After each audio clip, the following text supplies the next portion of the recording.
বলের সংজ্ঞা পাওয়া যায় নিউটনের কোন সূত্র থেকে? এখানে আমরা জানি নিউটনের চারটা সূত্রই দেওয়া আছে, অর্থাৎ নিউটনের প্রথম সূত্র, দ্বিতীয় সূত্র, তৃতীয় এবং মহাকর্ষীয় সূত্র। তো বলের যে ধারণাটা, বলের যে সংজ্ঞা, বলের সংজ্ঞাটা আমরা কোন সূত্র থেকে পাই? প্রথম সূত্র থেকে। কেন? আমরা নিউটনের প্রথম সূত্রটাকে আবার কি বলি? জড়তার সূত্রও বলি।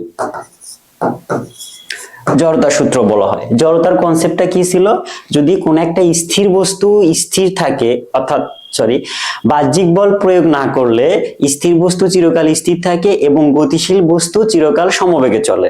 তার মানে কোন একটা বস্তু যখন স্থির অবস্থা আছে, এটা সারা জীবনে স্থির থাকবে যদি আমরা কি করি? বাহ্যিক কোনো বল প্রয়োগ না করি।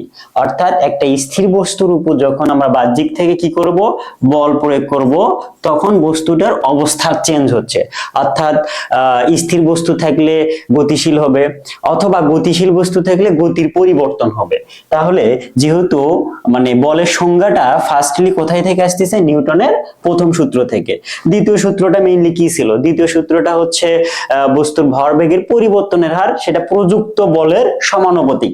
যেখান থেকে আমরা ওই যে এপ ইকুয়াল কি পাই? এম এ, এই সূত্রটা পাইছি। এটা মেইনলি দ্বিতীয় সূত্র থেকে পাচ্ছি।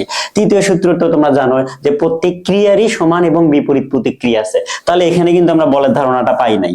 এই জায়গাতে বলের একটা ধারণা আছে, বাট যে ধারণাটা আমরা সংজ্ঞা অনুসারে পাচ্ছি না।